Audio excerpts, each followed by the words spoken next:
Massive news for Terra Luna Classic. This is a huge moment for the entire community, something we've been waiting for, and I think there is even more to come. That's right, we're going to take a look at version 2 and equally the Q3 budgets with that USTC Repeg.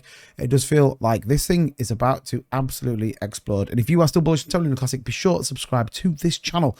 We're bringing the latest and greatest in exactly what's going on, as well as the cryptocurrency market. But smash a like if you want to see USTC back to $1. With that being said, let's take a look at what is going on with Terra Luna Classics. Here we go. You upgrade to 2.1.0. I talked about this yesterday on my live stream. 99.99% overwhelmingly passing. Probably one of the most strongest passes we've seen in the Terra Luna Classic, with just a 0.01% voted no and nothing else. Everyone super bullish on getting this upgrade to the Terra Luna Classic ecosystem. But fundamentally, the question has to be, what does it bring us? Now, we know that it allows us to move to parity. June 14th, that's going to be coming. We should be live streaming it when that goes live, but we do know that gives us parity. That gives us access to the entire Cosmos ecosystem, over 200 applications that allows us to get that. And we do know Lunkberg Army, it says we're all set for the upgrade to parity next week, June 14th. On the day of the upgrade, the chain and decentralized applications will be unavailable during the upgrade. This upgrade, the station extension will need to be upgraded, and TFL has let us know that it is dependent on Google's approval times and that it could take up to several days. This means that there will be a downtime for dApps as station extensions using Google to upgrade that component. Station itself will be available. So do be mindful when we go through this, because it's a complete upgrade to the software. The validators all have to do that, as well as the wallet.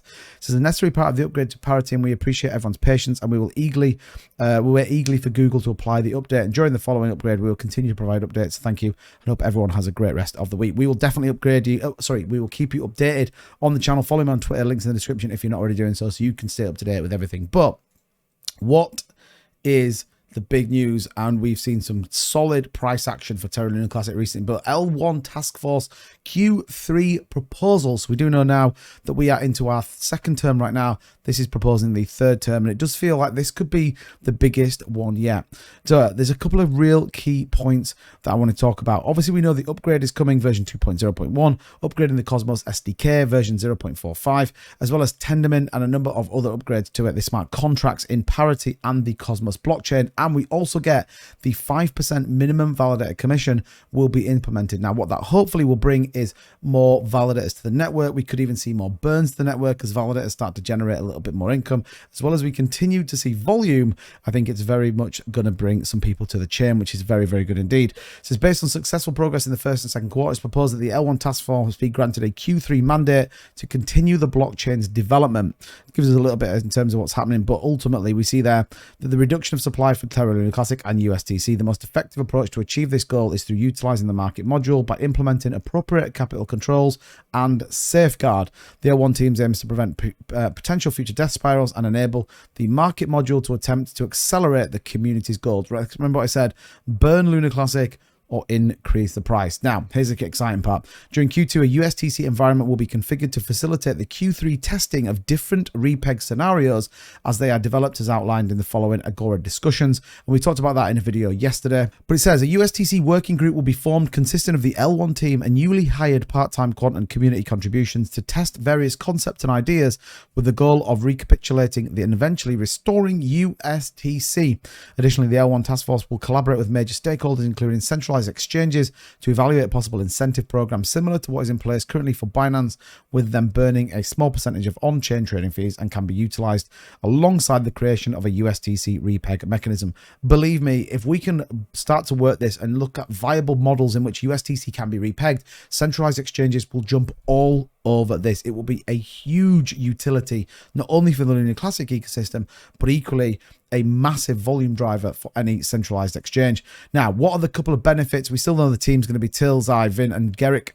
Primary benefits anticipated for the Q3, but the USTC reserved, proposed, and established. Now, those are important words: reserved, proposed, and established, and beginning to accrue funding. The USTC market module tested with a variety of Repeg scenarios, risk mitigation measured, investigate flexibility of market module, module and the USTC Repeg roadmap developed. Huge news that we actually then start to get a roadmap in which we can hold the team accountable to that. We're also going to get possible methods of using market module to increase deflation rate of LUNC, the test and develop the maximum cap on market modules, establish USTC reserve architecture, and develop once again the USTC roadmap, which is again important.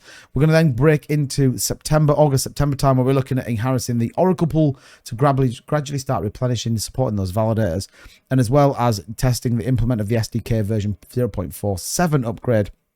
And then heading on into kind of September, which we've got the market module swap mechanism, which will be super excited, alliance module, Q4 budget and proposal, and time permitting, elaborate on design concept for smart contract module. Then it breaks it down. Basically, what does it come in at? Well, it comes in at under budget that we've seen actually for quite some time, at around 97.8k as a total. So it kind of feels a little bit better being under that 100k mark. But I've got a second video coming out later on today where it's going to talk about something incredibly exciting that they're also going to be part of this, which is the incentive to the community project. We're going to break that down in a separate video just because it's going to be a pretty long video if we don't. So the Q3 budget does look like they shift the narrative to a USTC Repeg, which is incredibly exciting. And on the back of that news, we are seeing Lunar Classic once again has broken through that zero mark, 10,031 currently the price, but actually in a very nice uptrend and very bullish on the 1 hour chart, looking at that 7 and 20-day EMA, the 200 Lunar Rail support for us on the hour, and up 7.17%, looking a nice bit of volume as well. So Lunar Classic looking pretty bullish, USTC doing the same, around 5.7%. So look, this news absolutely is being well received over by the Terra Lunar Classic community, and I do think there is more to come. So if you're still bullish on this, smash the like button down below. Everybody needs to see this